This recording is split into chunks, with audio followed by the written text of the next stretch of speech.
लग्नाचे दागिने म्हणजे श्रीमंत पेशवाई दागिने, नाशिकचे सुप्रसिद्ध सराफ मयूर अलंकार सराफ। विजयादशमी निमित्त गंगा घाटावर रावण दहन करण्यात आले।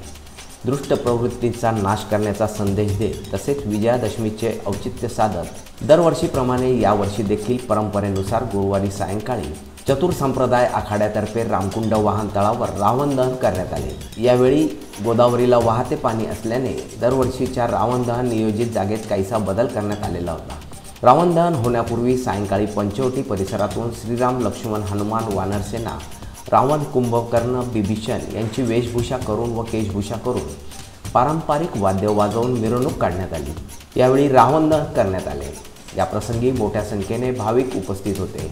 यावेळी शेकडो भाविकांनी सियावर रामचंद्र की जय, पवनसुत हनुमान की जय अशा घोषणा देत आनंदोत्सव साजरा केला।